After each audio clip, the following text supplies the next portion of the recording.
Welcome back to another episode of Murder in the Family. I'm Joey, and And I'm Catherine. So how are you? How have you been? I'm good. I'm good. I threw my back out last week. I don't know how I did it. I just did it. But It's called getting old. I threw mine out reaching for like literally a decorative pillow on the couch. well, was it a year ago? I sneezed and I threw my back out. Yeah. Getting old, Joey. I hate it. It's not fun. Well, I've had problems with my sciatica in the past, and that's what went out. And I woke up on like last Sunday, and I was like, oh, I can't move. Sciatic pain is no joke. It sucks. Nerve pains. I don't want it anymore. I Yeah. want to give it away. Lord. If I look like extra awful compared to what I usually look like, I am exhausted. Hannah had her dance recital yesterday.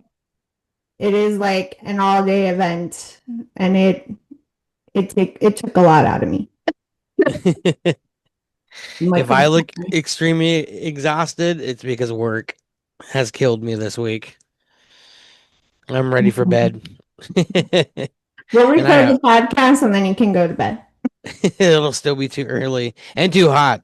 It's like I think 100 degrees here today, so It was breezy here today. I actually walked to the park and was gonna like sit in the sunshine and write, and then it got cloudy and windy, and I was like, I'm cold. Guess I'll go home. lucky. So should we get started? Yeah, I believe it's your turn this week, right? It is, and I I have hope it is because I didn't prepare anything. it is, and I have a crazy story for you. Okay. This is the story of Dr. Hicks and the 200 illegal sales of babies that he made. Oh, that's a lot of babies. It's a lot of babies to sell illegally. I phrased that a little weird, but that's okay. You understood it, right? Um, so the sources for this story are a memoir called Taken at Birth, written by Jane Blasio. I read an entire book for this Did podcast. you really? I did, but it was really good. I suggest it. Read the book. An article in Country Living from October 2019, an article from the LA Times dated July 6, 1997, an Akron Beacon Journal article from May 1997, and then a documentary with the same title as the book called Taken at Birth, and it was starring the author of the book. Um, so, our bad guy. His name is Dr. Thomas Jagarthy Hicks. He was born on October 18th, 1888, and he died of leukemia March 5th, 1972. Okay. Unfortunately, uh, this is a story I don't like to tell, but I do like to tell. Like, I want to tell it because for the people it affected. But sadly, like, no justice was served. And Oh no. yeah, Was it because he got sick and died, or was it just because of the time? uh, lots of circumstances as well as the time.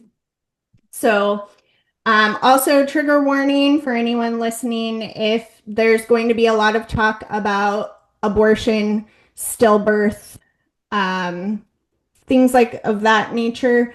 So, if you're sensitive to that or maybe have experienced things like that and don't want to hear an episode, that this whole episode is about things like that. So, yeah. So let's get into it. So he was a really prominent figure in his community. He was very charismatic and charming. And you have to remember the 1940s and 50s, this is a time in our history where doctors are considered very respected people. They're rarely, if ever, questioned. They're supposed to be extremely honest, salt of the earth people that you can trust. Um, Right. so and that was him, and people liked him. And also during this time, abortions were illegal. And it actually, birth control was very hard to come by. And also, during that time in our history, it's very, if someone got pregnant out of wedlock, it was really not great. And people, girls were getting like alley abortions and it wasn't ending well. That was kind of happening a lot. And in this community, so this is McKaysville, Georgia. Okay. It's a town of 2,000 people, so small town. Two girls had recently gone to Knoxville, Tennessee, because they're right on the Tennessee-Georgia state line. They had Right. gone, they had gone to Knoxville to get an abortion, and both girls died. Um, because it was kind of like in the back alley. They heard, Yeah. you know. So actually, a lot of people appreciated Dr. Hicks because he offered abortions in a clinic in a safe environment. Where it's a safe environment where you're not going to die in the back of an alley. Right. And he'd do this for $100. He advertised in phone booths, in under bridges, at bus stops. Like he had little ads posted. If you need an abortion, $100, come see me. And actually, people would drive from far distances to have abortions at his clinic because they knew it was safe. Yeah. Um, he also, there are reports of him bartering for services. He lived in not a wealthy community. They were kind of a like, I think it was like a copper mining community. And so there were reports of him accepting a sack of potatoes for services. And so you hear all this and you think, okay, this dude is actually Actually, a really good guy. sounds like he cares about people. Sounds like he's doing some good things. Um, but let's get to know him a little better. Um, so he was, everyone in the town will tell you that he was a businessman and he was very wealthy. Okay. So if you're a small town doctor taking sacks of potatoes, how are you wealthy? He owned property and businesses. He owned property on the Tennessee side of the state line and on the Georgia side of the state line. Okay. So let's get into a little bit of his history. Um, so depending on what you read, some articles and things I read said he got his degree in 1917, others in 1920. Either way, he becomes a doctor, gets his medical license, and his first job was with the Tennessee Copper Company, and he lived in Tennessee. Well, he was fired because he was making more claims than there were people sick. So Oh. you work in these mines, you have a lot of lung issues. So he Hmm. was filing a ton of claims, and someone was like, maybe we should look into that. And they did, and he was filing more than there were people complaining to be sick. So right there, money, right? Yeah. Okay.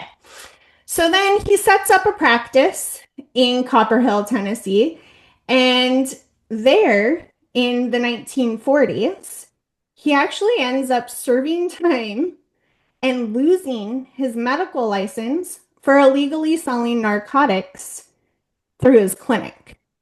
Oh no. So again, all about the money, right? He's selling to the drug users and not, So once he gets out of prison, he moves just across the state line into McKaysville, Georgia, and he sets up another practice. And this is where he begins doing the illegal abortions and getting, his quote unquote good reputation, right? However, there are stories whispered about him. And I think, in my opinion, because so many people saw him as someone who cared, um, they laughed it off. So one story that was told was that he had the nickname, I don't know if I'm pronouncing this right, but Belova. And the reason he got that nickname is Belova is a brand of a very expensive watch. And what happened was there was a man who died in his clinic. Natural causes, not his fault. And his family reported that when he died, right before he died, he had actually purchased this very expensive watch and that he was wearing it when he died. And the family never saw it again. And shortly thereafter, Dr. Hicks was seen wearing a Bulova Oh watch. no. So that's one story kind of whispered about him, right? That people laugh off. Because I mean, it's theft and it's awful, but it's also a little funny. And, people would think probably not true of this distinguished doctor. Yeah. Another story is that a man had passed away, and the funeral, the guy who ran the mortuary or the funeral home or whatever, he needed the doctor to come and sign off that he was dead and everything before they buried him. So doctor shows up and I think attends the funeral.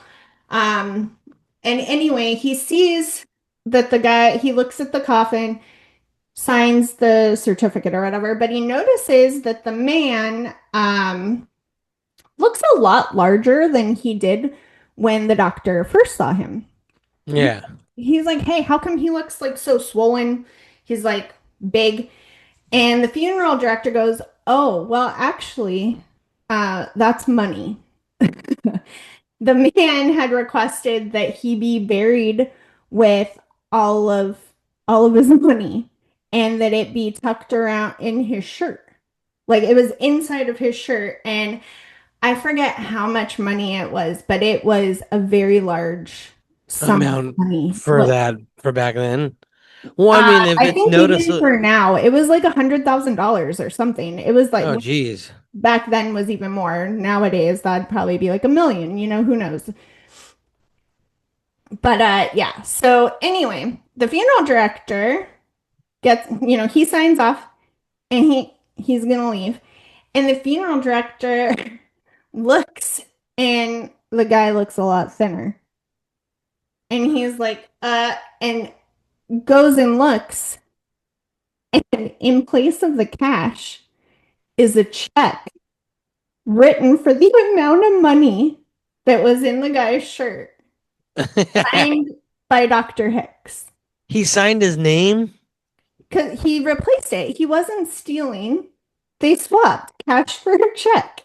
I guess, yeah. And the funeral director was like, "You cannot do that. Like, you are ruining my good name. What if someone notices or sees somehow?" And the doctor was like, "Oh, please, you're putting him in the ground now. No one's gonna see. This will be between us." And that's the story, right? So stories like that, they're funny and shocking.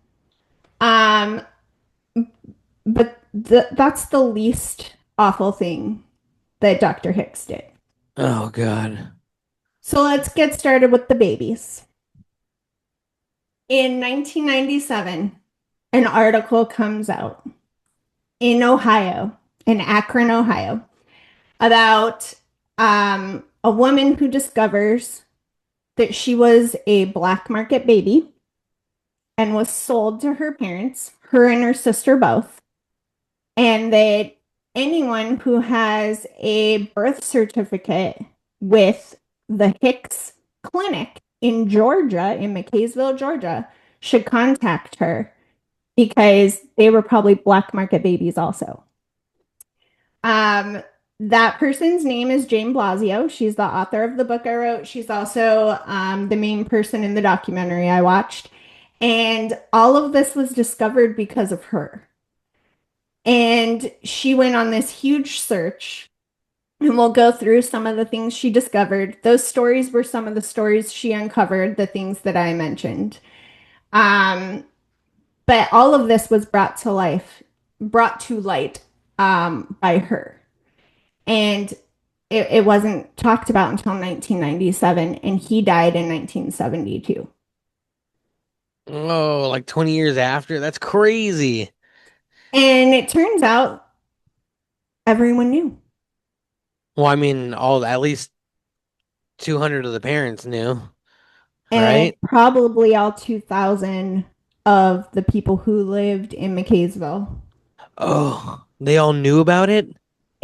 The whole town kind of knew, and they kind of looked the other way. I don't think they all knew that they didn't know the details and that some of it was really, really wrong, like not just illegal, but against parents' wishes. Oh no. Yeah. So it all starts when Jane, and her sister are taunted on the playground that she was bought, that they were black market babies. I think also maybe an aunt made a joke or something, said something about them being bought. And then later, Jane finds a book. She's snooping in her mom's room. They didn't even know they were adopted, by the way. Back then, Oh, if you were adopted, a lot of people didn't tell you. that's crazy. That's super crazy. I know. They were finally told because of the aunt, and then also because they were teased that they were adopted, her and her sister Michelle. And that was that. That was all that was really discussed. And that was it. Um, she then was snooping later on, found, I don't know, some articles said it was like an embroidered baby pillow, but I swear in the book that she wrote herself, I think it was a book, like almost Okay. like a baby book. And it was really weird because there was her sister Michelle's name with her birth date.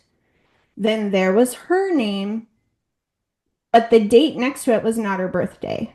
The date next to it was like January something 1965, but her birthday was December 6th or something. Yeah, December 6th, 1964. So like it was almost not a full month difference, but from December to January. Yeah. And so she asked her mom about that, and her mom got really angry and really wouldn't discuss it. So she goes on this hunt, and she goes down, actually, when she's an adult, she goes down to McKaysville, and she wants to do research, and no one will talk to her.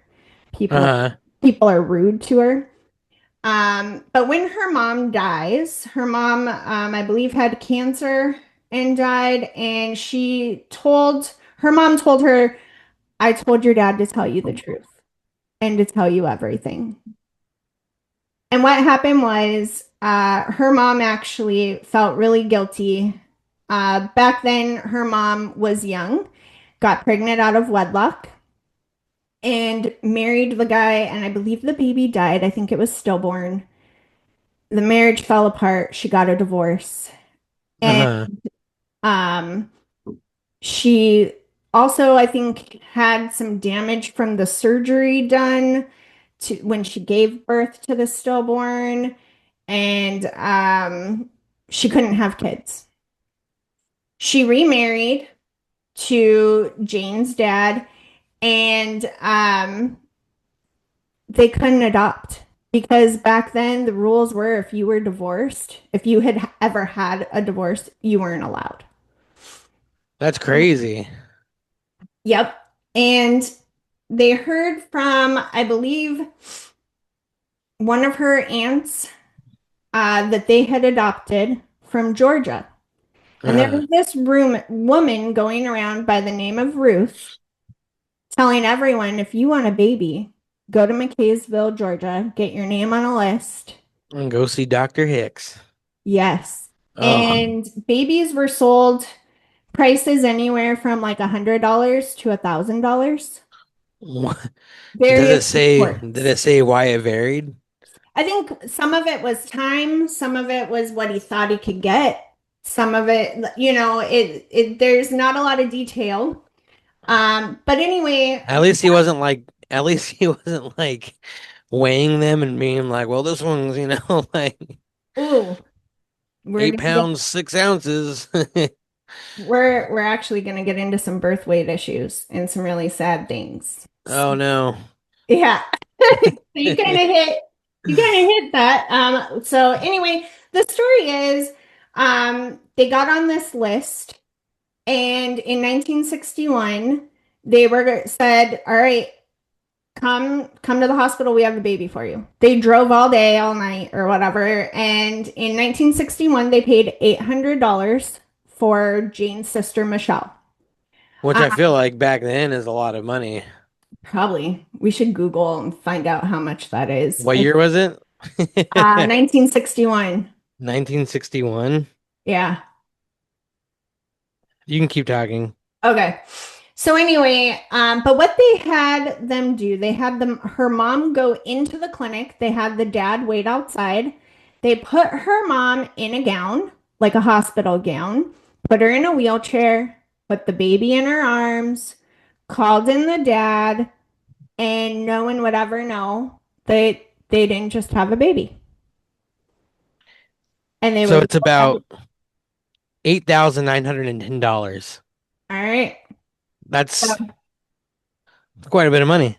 quite a bit of money. Um, yeah. And then Jane was more expensive. We'll get to that. Oh, So in 1961, they set her up like she had just had a baby in a wheelchair. The dad came in, and then what Dr. Hicks would do is he would mail a birth certificate to you with the baby's name and birth date and the parents' names. In a real adoption, you would get an original birth certificate that would have the birth mother and birth father's name. So this right and then like an away, adoption certificate as well. yeah, But he's making it seem like, they're the birth parents because oh, it's that's 100% illegal. He's just taking the money. so then what's the whole point of putting them in a wheelchair? Is it just for the looks of I like, guess so. Maybe he thought that that was the way to go about it. It made it seem more legit. Not sure. But that story and the way things go start to change as time goes okay, on. Um, and see if Michelle ever wanted to know who her birth parents were, there's no other adoption certificate. There's no name, there's no file. And also back then, there's no DNA. There's literally no information whatsoever. that's so crazy. Yeah. So then in 1965, they finally get another call because they asked for another baby, only they really wanted a boy. And Dr. Hicks is like, "You get what I have today," is what he told the dad. "You don't get to pick. If you don't like it, you don't like it. Like you can't pick a boy or a girl. You get what I have today." That's crazy. So they drove all night, and this is in 1965 now. Only today it's very different. Um, they want him to come, I believe it was like in the evening, like at night when no one was there. They were not to go in through the clinic. They were to go to the back door and not get out of the car. The baby was passed through the window, not washed off, still had like blood and everything from childbirth. Like a And freaking drive-through window. yep. That's freaking crazy. Yeah. And this baby, Jane only weighed about maybe 5 pounds and she looked sickly. And she said her parents drove all night and they were afraid that they were going to get caught with a dead baby. They didn't know if she was going to live. She also cost $1,000. Ooh. So that's probably around 10,000 a day. Yes.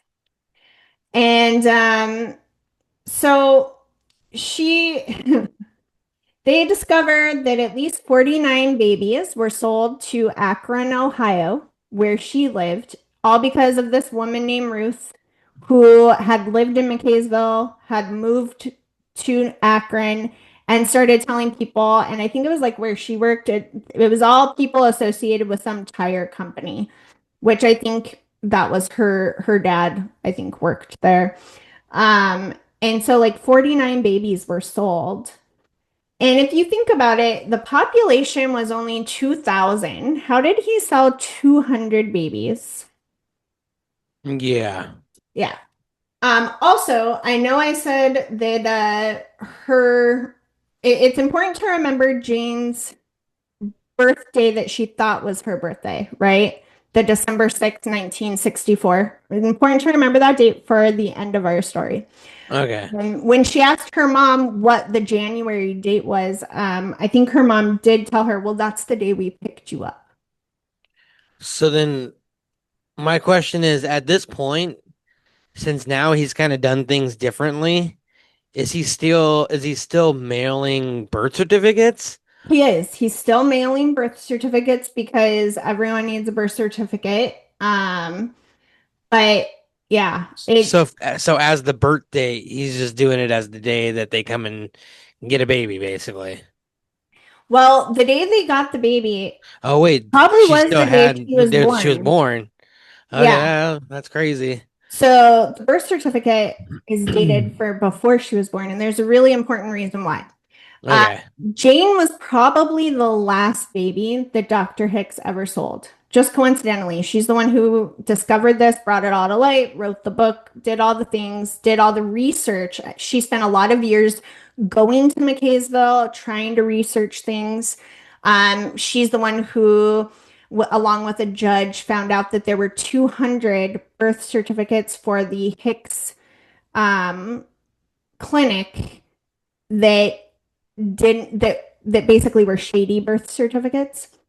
And during her investigation, she unfortunately uncovered a lot of things. Um, a lot of women were told their baby died during childbirth. And remember in the story with the giggling granny, I talked about them being put into twilight. Yeah. These women were put into twilight, but they were told they were imagining things because they said, "Well, I swear I heard my baby cry," and the doctor was telling them, "No, you had a stillbirth."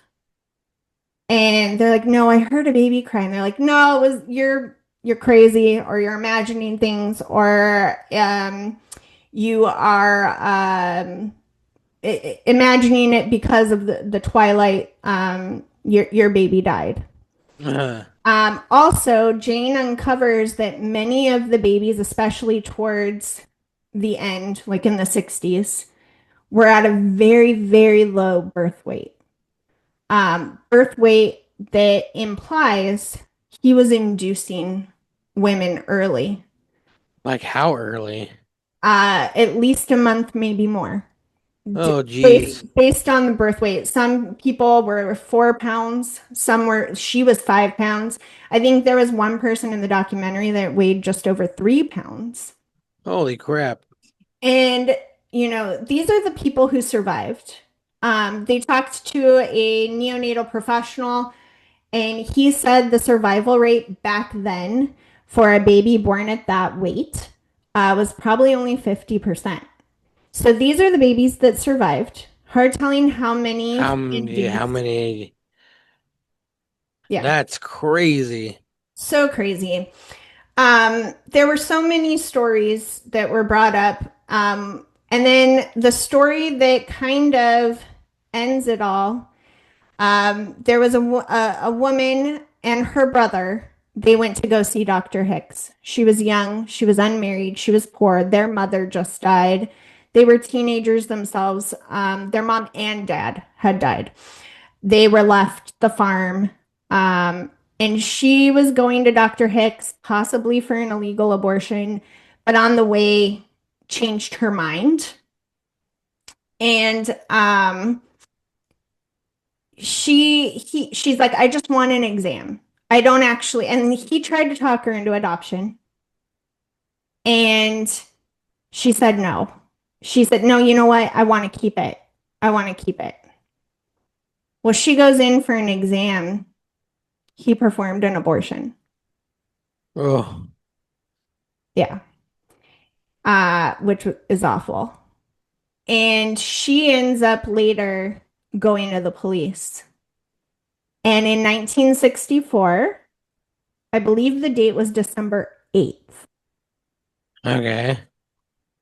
he lost his license because instead of being tried, like going to trial, possibly doing jail time, the agreement was they would take away his license.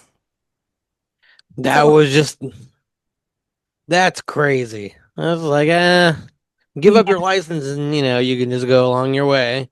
right. But That is notice that's insane.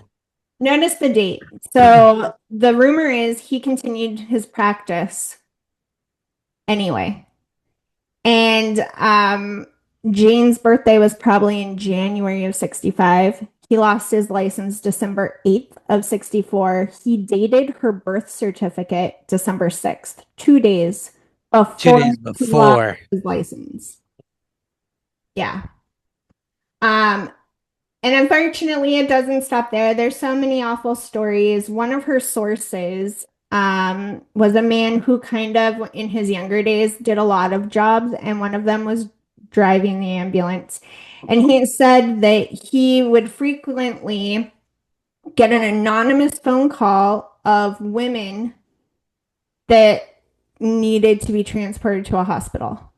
This would be Uh-huh. actually in front of Hicks's clinic. They would pull up.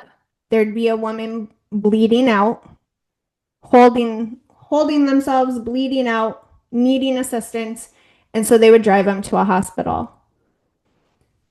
So probably induced labor or who knows what. That's insane. And here is where some murder of adults is happening. There's one story of a man whose wife went in to have her baby. He wasn't allowed in, which is kind of standard for back then. But then he's kind of given the runaround. Hours go by, he hears screaming, but then nothing. He says he heard a baby cry, but then nothing. He finally like, hey, where are my wife and where's my baby? It's been Yeah, hours. And the doctor says, oh, your baby died. And he's like, no, I heard the baby cry. Now, where's my baby? Where's my wife? Says, oh, don't worry, we're still working on your wife.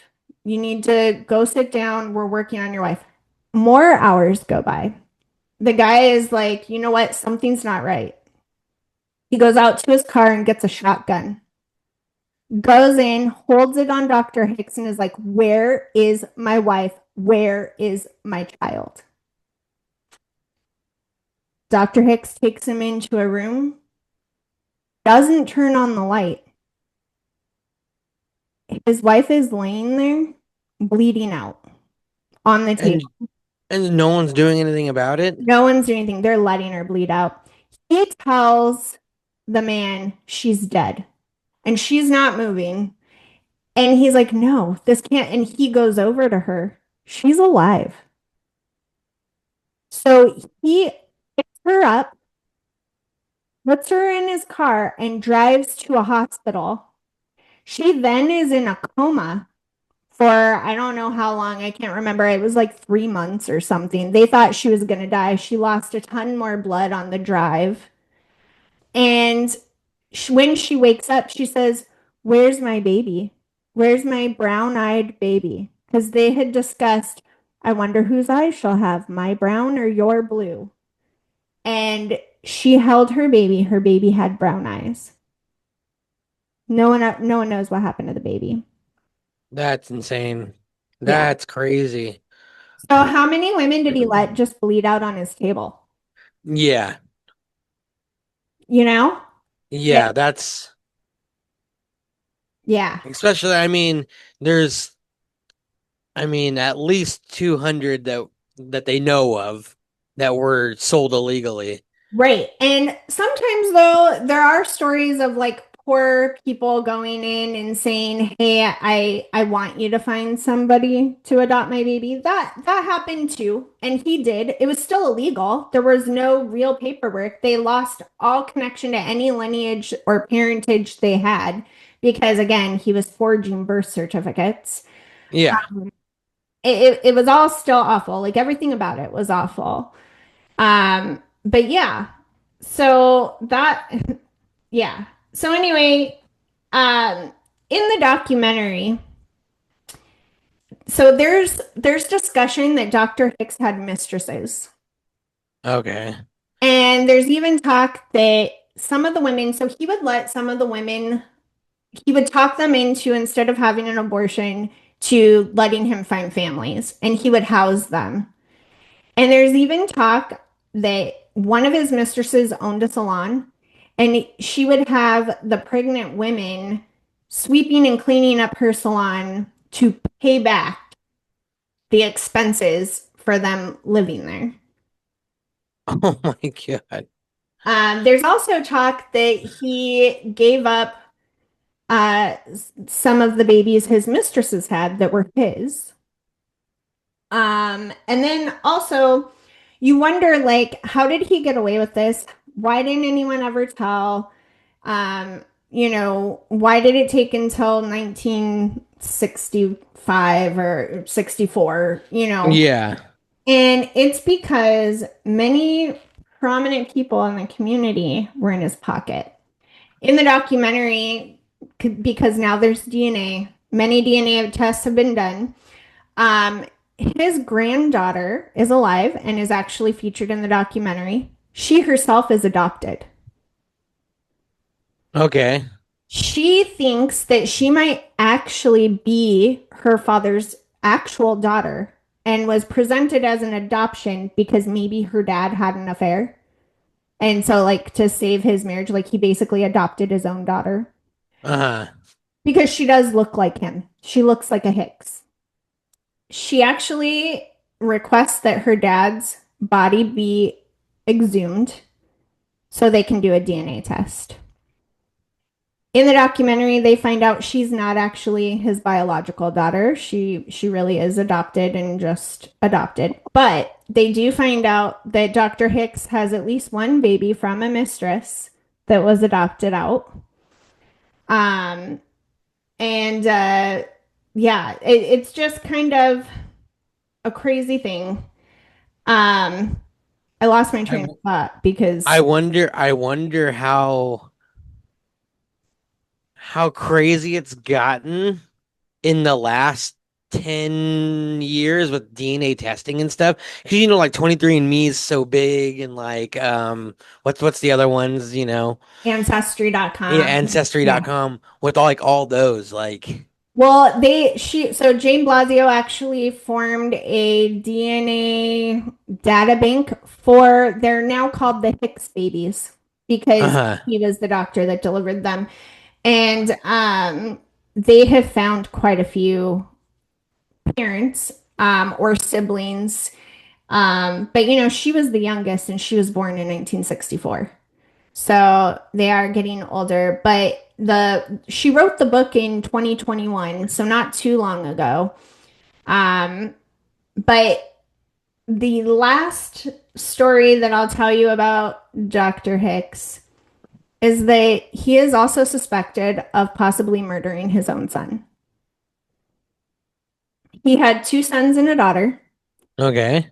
and one of the sons went to war and came back, had PTSD, I think, and just had some issues. He came home and he went and stayed in his childhood bed, and was found the next day, I believe, by Dr. Hicks with a gunshot wound to the chest, I think, but it was with a shotgun. Oh God. And he had it ruled a suicide. So there's questions there. Well, yeah, that's pretty big questions. Also in the documentary, they do discover that one of the people who is a Hicks baby that was in the documentary is the child of the mayor at the time. So this goes to show you he had the mayor in his He pocket. had he had everyone in his pocket, including the mayor. Well, Yeah, I would assume, I don't know if it talks about this, but one of the first things in my head that went through when you said that pretty much the whole town kind of knew about it, the first thing in my head was, are you known for giving out charity and stuff? Just to, like, like I mean, he was rich. Like, just keep your mouth shut, and I'll keep buying you guys stuff. Yeah, that very well could be. The sad thing is like we'll never know. And he's dead. Yeah, His kids are dead. His daughter is still alive, I should say. His daughter, but she refuses to admit that it was illegal and that she's just like he helped the community. It sounds like. Although in her book it sounded like she kind of knew something was wrong and cried when she met Jane. Um, right. so, but in the documentary and other articles, it sounds like she doesn't really admit that anything illegal happened.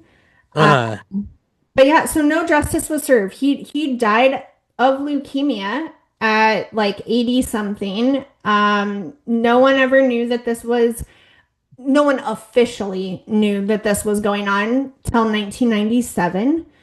that's Um, insane. it's so insane. And babies everywhere. And who knows how much he charged who?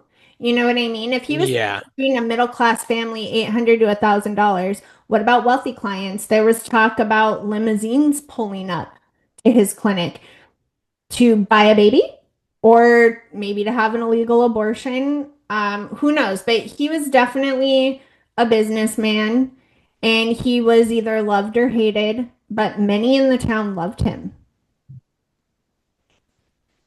that's so insane. That's so crazy. Yeah, it's And so, I mean, I don't know. I don't know if this is like, I would expect something like this in like the 20s and 30s to happen, but in the 60s, well, it did end in the mid 60s. that's, You know what yeah, I mean? So this was happening in the 50s at least. The oldest birth certificate. So this varied too. So in the book and articles, it said the earliest birth certificate of an illegal baby was 1952. In the documentary, though, it said 1950. But again, that's just what was found. He was already doing illegal things in the 40s. He was selling yeah, narcotics. So I don't know if he just discovered, hey man, these abortions, I'm making $100, but I can sell a baby and get 1,000. yeah, Like, I get 1,000. so I don't know. And then obviously it to me it sounds like he just progressed from being awful to even more awful, inducing babies early and Yeah, it really seemed like in this, like he just progressively got worse. right. And did not care about anyone, it Like seemed. he was kind of like, oh, well, like I got caught selling narcotics and nothing really happened to me. And I Well, can he just did move go to across. jail. He went to Well, jail I mean, and lost yeah, his but license. yeah. And then he was like, well, maybe I'll try this. And nothing would happen. Literally Well, maybe moved I'll try across that. the street to Yeah, Georgia. that's insane. Yeah. But yeah, so that is the story of Dr. Hicks and the 200 black market babies that he sold. And one really awesome lady named Jane who brought everything to light and made all these discoveries and helped, people find their birth families. That's Yeah. awesome. That's super cool. And Yeah. that she got to, find out the truth and, And help other people.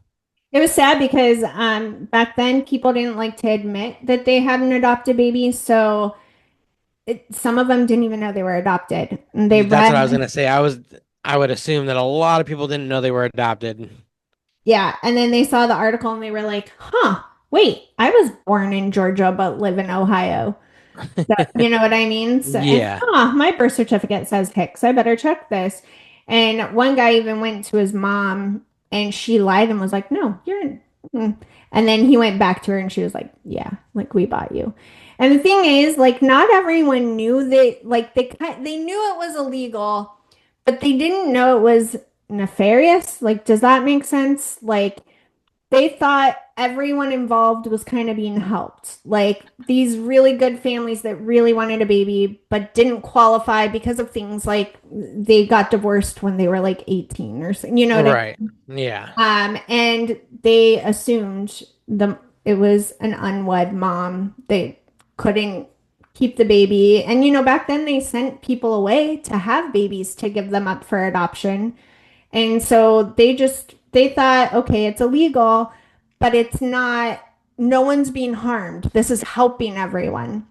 And Right. I think that's part of how he got away with it is that the families who were adopting, they thought that it was all okay.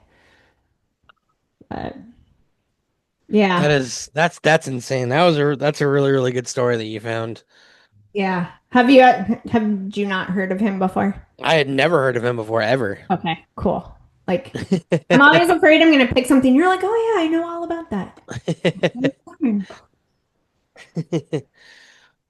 Yeah. Yeah. That's insane. That's I would 200 babies, that's a lot of babies. It's a lot of people. It's an extreme amount to like go under the radar. Well, even if you said let's just say 25% of those people had died, 25% of 200 people is 50 people. Yeah, that's That's insane. yeah, it's a lot of people. And that was something, so something that was brought up was, when you adopt a baby through an agency, families are vetted. They like Chad and I went through the process. We didn't end up adopting, but we almost did. And, you go through psychological evaluations, you fill out all this paperwork, you have background checks. I mean, it's a rigorous process. And Right. he knew nothing about these families. And He he was was just like, yeah, go ahead. luckily, it sounds like a lot of them were adopted by families who just really, Really actually really, wanted a baby and they couldn't for yeah. whatever reason. But there was a man that was in the documentary and he had an awful childhood and he was never loved. And he even said, he's like, I don't know why they adopted me, like, why, when they didn't want me. Like, I don't, and, Yeah. and I mean, I suppose those things happen even when you vet families, but probably less likely. Like, he didn't care. Like, Jane could have died. Those underweight babies could have died. Yeah. And he was just like, here you go. Here's the Yeah, here you baby. go. Yeah. Make sure you feed him. Yep. Like that's insane. Pass through a window. Yeah. Many of them were. Many of them. That's crazy. All right. Well, So I guess. I actually wanted to take one quick minute real quick. Oh, sure. Go. So I recently became a brand ambassador Ooh. for a company called Mad Rabbit, tattoo aftercare. So I have a couple of their products. So I always see people do that. Right. To like block the light or So whatever. yeah, they have a couple different products. So this is like a soothing gel. This is like for when you have fresh tattoos, instead of using like Aquaphor and stuff, which Yeah. actually can be actually damaging to your tattoos and stuff. Just Mhm. because it's a thick petroleum and Mhm. like it actually brings out the inks. So these are all clean and all vegan products. So I actually have a balm here as well. Oh. Smells really, really good. But they also sell uh sunscreen and stuff and like Get those chapstick. for my tattoos. Yeah, and like chapstick balm and stuff and so it's this, but it's like in a tube, so it's Yeah. easier to put on. But like this one, the one that I'm using, this one right here, a little bit goes a long way too. But this one is like for like to like rehydrate your tattoos and stuff. Like I haven't put anything on my tattoo today because I didn't go anywhere. But like, you can also give you a little look real quick, Oh. you know. But yeah. So I just recently became um A brand a ambassador? brand ambassador, and if anyone wants to buy any of these products, they can use my code at checkout Chubby B. And I think you get like a 15% discount or a 10% discount. So if anything, it takes care of the taxes and stuff, you Nice. know. What was the name of the brand again? Mad Rabbit. Mad Rabbit. Yeah, you can find them on Instagram, they're on TikTok, they're everywhere. But yeah, so I mean, you guys can kind of look at it. Very nice. Very hydrated. I like it. Yeah, yeah, and your skin will soak this in. So if you guys are interested in it, go to madrabbit.com and if check go and check out their products, and if you see anything that you like at checkout, just put in my code ChubbyB and you'll get a little discount on there. Awesome. Yeah. All right. And you should go to our Instagram and like and subscribe, and to our YouTube and our Spotify, Murder in the Family. And hit Um, the bell. mhm. And you can email us too if there's a story that you're interested in us doing. Although, have you gotten texts? And I get so many texts from people telling me to do stories, like from friends and from Belinda. Belinda's like, do this one. I think we should probably bring Belinda on again. I think she enjoyed being on. She did. Yeah, we'll have to. But yeah, so like, subscribe, send us an email at murderinthefamily.com. Yeah, stay safe out there. And try not to end up on our podcast, Good advice. or else we'll start talking about you. All right, we'll see you next time.